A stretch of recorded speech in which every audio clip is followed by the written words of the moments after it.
नमस्कार, बहुत स्वागत है आपका इंडिया न्यूज मध्य प्रदेश छत्तीसगढ़ में। आपके साथ मैं शुभम सिंह। खबरों की शुरुआत करेंगे, बात करेंगे खंडवा की। खंडवा लोकसभा उपचुनाव में हार के बाद अब तक कांग्रेस की कला खत्म नहीं हुई है। सदस्यता अभियान के लिए बुधवार को गांधी भवन में जुटे कांग्रेसियों ने लोकसभा उपचुनाव के प्रत्याशी राजनारायण सिंह पर भड़ास निकाली और कांग्रेस के जिलाध्यक्ष ने तो यहां तक कह दिया कि जो 5 रुपए का सदस्य नहीं था, पार्टी ने उसे टिकट दे दिया। दरअसल बुधवार को कांग्रेस पार्टी में गुटबाजी कोई नई बात नहीं है और यही बात गांधी भवन में सदस्यता अभियान को लेकर आयोजित की गई। बैठक में जो भी दिखा, इसमें तो एक बात पहले की ही कम थी कि कांग्रेस जुटे थे। दूसरी बात यह कि सदस्यता अभियान की बात छुड़ी तो कांग्रेसियों ने कह दिया जिन्होंने 10 साल कांग्रेस से गद्दारी की उन्हें सदस्य नहीं बनाना था। और इतना सुनते ही जिलाध्यक्ष ओंकार पटेल ने बड़ी बात कह दी। उन्होंने कहा कि जो 5 रुपए का सदस्य नहीं था, पार्टी ने उससे टिकट दे दिया। बता दें कि लोकसभा उपचुनाव में कांग्रेस ने राजनारायण सिंह को टिकट देकर प्रत्याशी बनाया था। हार के बाद राजनारायण सिंह ने भी भोपाल में आलाकमान के सामने हार के कारणों में संगठन के काम नहीं करने और गुटबाजी को प्रमुख रूप से सामने रखा था।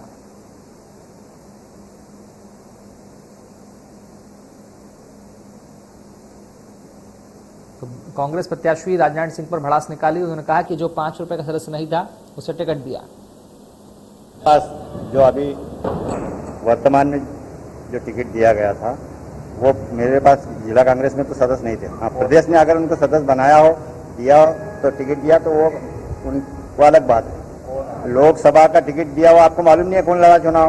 आप बताइए ना। वो पूरा दादा राजनारायण सिंह जिला कांग्रेस में मेरे पास तो नहीं सदस्य है। मैं जब से जिलाध्यक्ष बना हूँ, विरोध करने की बात नहीं, सवाल इस बात का है कि जब कोई उम्मीदवार का चयन होता है, संगठन से भी जरा पूछा जा सकता था। आज ये बात उठ रही तो इसका क्या मतलब है? क्यों आगे भविष्य में नहीं ऐसी कोई गलती हो।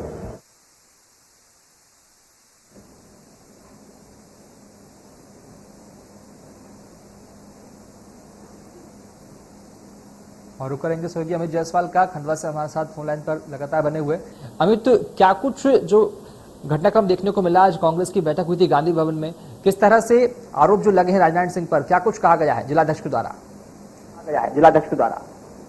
जी बिल्कुल, इस पूरे मामले को अगर देखा जाए तो खंडवा की बात हम समझेंगे तो यहाँ पर अरुण यादव, दिग्विजय सिंह और कमलनाथ, इनके अलग अलग जो हैं यहाँ पर नेता कार्यकर्ता हैं और गुट बने हुए हैं। ऐसे में जब राजनारायण सिंह को टिकट मिला था तो इसके बाद अरुण यादव की टीम जो है वहाँ पर वो अलग थलग कर दी गई। अब जब इस बार सदस्यता अभियान के लिए यहाँ पर कांग्रेसी जुटे थे तो उन्होंने उपचुनाव की जो हार थी उसकी टीस को यहाँ निकाला, क्योंकि इससे पहले राजनारायण सिंह भोपाल पहुंचे थे, वहां पर आलाकमान के सामने उन्होंने अपनी बात रखी थी। इसके बाद अब जो यहाँ पर कांग्रेसी जुटे थे गांधी भवन में, उन्होंने एक तरह से टिकट निकाली और उन्होंने ये कहा कि जो पार्टी का 5 रुपए का सदस्य भी नहीं था उससे टिकट दे दिया। उनका कहने का अर्थ ये था कि अरुण यादव यहाँ पर लगातार मेहनत कर रहे थे, टिकट उनका तय होना चाहिए था, संगठन से पूछा जाना चाहिए था कि आखिर किससे टिकट दिया जाए। राजनारायण सिंह जरूर 3 बार के विधायक रहे हैं, उनका ये कहना है कि मैं सदस्यता को लेकर कोई बड़ी बात नहीं कहूंगा, लेकिन अगर हम इस पूरे मामले को देखें तो ये गुटबाजी की वजह से ही इस तरह की चीजें सामने आई है।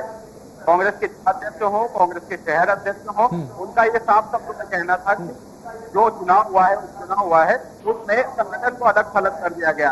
कल जो कांग्रेस के जुटे थे उनमें से ज्यादातर अरुण यादव गुट के थे और उन्होंने सीधे सीधे राजनारायण सिंह पर कटाक्ष किए। बदले में राजनारायण सिंह का जो जवाब सामने आया है, उनका ये कहना है कि मैं 3 बार कांग्रेस से ही विधायक रहा हूँ और सदस्य होने के बाद अगर कोई मुझसे पूछता है तो मैं इससे ज्यादा कुछ नहीं कहूंगा। उन्होंने साथ ही ये भी कहा कि मेरे संगठन स्तर पर या प्रदेश स्तर पर किसी की कोई शिकायत नहीं की है। यहाँ के जो प्रभारी बनाए गए थे उन्होंने अपनी बात वहाँ रख दी है, उन्होंने अपनी रिपोर्ट को की है। तो ये खंडवा में एक तरह से कलह नहीं हो रहा है, कांग्रेस का लगातार आरोप प्रत्यारोप का दौर जारी है। अमित, ओंकार पटेल ने तो यह तक कह दिया कि जिला कांग्रेस में राजनारायण सिंह सदस्य भी नहीं है। जी बिल्कुल, बहुत बड़ी बात कही जिलाध्यक्ष ने। जो पार्टी ने जिन्हें प्रत्याशी बनाया उन्होंने चुनाव लड़ा, उनकी हार होती है और उसके बाद कांग्रेस के जिलाध्यक्ष कहते हैं कि वो 5 रुपए का सदस्य भी नहीं है और उन्हें टिकट दे दिया गया। एक तरह से आपसी गुटबाजी है, आपसी कला है, आपसी लड़ाई है। कांग्रेस आपसी हार से उभर नहीं पाई है और आपस में लड़ाई में ही जुटी हुई है। जबकि कल का मुख्य कार्यक्रम ये था कि आगामी 7 दिन के लिए कांग्रेस को सदस्यता अभियान चलाना है और 50,000 नए सदस्य बनाने का लक्ष्य यहाँ पर खंडवा जिले को मिला है। लेकिन बात सदस्यता अभियान को लेकर कम हुई और उपचुनाव में जो हार हुई है उसको लेकर ज्यादा यहाँ पर चर्चा हुई। अमित, जो कांग्रेस में आपसी घुसपैठ है, आपसी लड़ाई है, क्या उसी को मद्देनजर रखते हुए, उसी को भांपते हुए अरुण यादव ने चुनाव लड़ने से इनकार कर दिया था? क्या माना जाए, क्या ये कारण हो सकता है? जी, अरुण यादव ने जो सामने आकर कहा था कि मेरे पारिवारिक कारण है और मैं चुनाव नहीं लड़ूंगा, लेकिन एक तरह से देखा जाए तो उसमें भी भारी गुटबाजी नजर आ रही थी। एक तरफ कमलनाथ कह रहे थे कि हमारे सर्वे में जो नाम सामने आया है उसे हम टिकट दे रहे हैं, सर्वे के आधार पर ही हम प्रत्याशी उतारेंगे।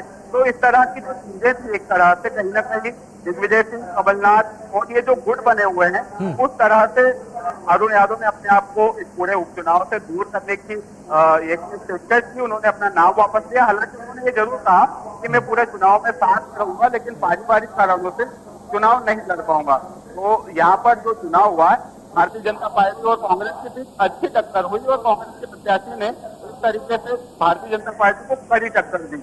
जो पिछले चुनाव की जीत हार का अंतर था, इस बार वो कम भी हुआ है।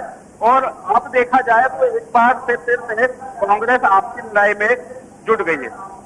अमित, नंद कुमार सिंह चौहान की गुजर जाने के बाद में कांग्रेस के पास उपचुनाव में अच्छी जगह बनाने का एक अच्छा मौका था, चूंकि नंद कुमार सिंह चौहान एक कद्दावर नेता थे निमाड़ क्षेत्र के। लेकिन अब जब राजनारायण सिंह को खड़ा किया तो क्या माना जाएगा कांग्रेस ने ही राजनारायण सिंह का साथ नहीं दिया? क्या ये भी कुछ वजह निकलकर सामने आ रही है? जी बिल्कुल, चुनाव के जो नतीजे घोषित हुए हैं उसके ऊपर 20 दिन से अधिक हो चुके हैं और उसके बाद लगातार मंथन का दौर भी चलता रहा। कांग्रेस लगातार ये कह रही है, कांग्रेस का संगठन लगातार ये कह रहा है कि अगर हम काम नहीं करते तो लीड जो थी पिछले चुनाव की हार जीत थी, इस बार कम नहीं होती। संगठन का दावा है कि हमने काम किया, अच्छे तरीके से काम किया और पार्टी की बातों को लेकर, पार्टी की रीति नीतियों को लेकर जनता के सामने गए और जनता ने इस बार वोट भी दिया कांग्रेस पार्टी को। लेकिन कल जब शहर अध्यक्ष और जिला अध्यक्ष से बात हो रही थी तो उन्होंने साफ शब्दों में कहा कि कांग्रेस के जो प्रत्याशी रहे उन्होंने कहीं न कहीं अपनी नीतियों को सही तरीके से जमीनी स्तर पर नहीं उतारा। जो सामाजिक वोट बैंक है या फिर जिसे कहे कि धार्मिक वोट बैंक है, उसे सही तरीके से वो संभाल नहीं पाए, अपने पक्ष में नहीं ला पाए। उधर राजनारायण सिंह का कहना है कि इस पूरे चुनाव में हमने अच्छे से काम किया है और इस पूरे चुनाव की जो लीड को जो कम किया है पिछली बार के मुकाबले, वो हमारी मेहनत का ही नतीजा है। तो अभी भी अपनी गुटबाजी खत्म नहीं हुई।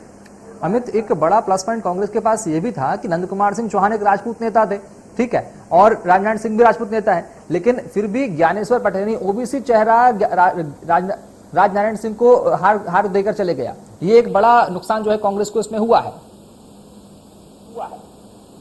जी बिल्कुल, भारतीय जनता पार्टी ने लंबे अरसे के बाद ओबीसी चेहरा उतारा था और जिसके बाद कांग्रेस की उम्मीदें जागी थी, क्योंकि यहाँ पर अगर वोट बैंक देखा जाए तो राजपूत, गुर्जर ये बड़ी संख्या में है।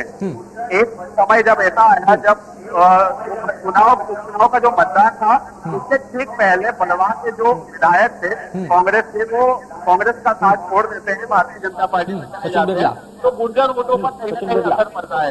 नंद कुमार सिंह चौहान राजपूत नेता थे, उस तरह से उनके वोट मिलते थे और इस बार राजनारायण सिंह के पास भी अच्छा मौका था कि वे इन वोटों को ले पाए।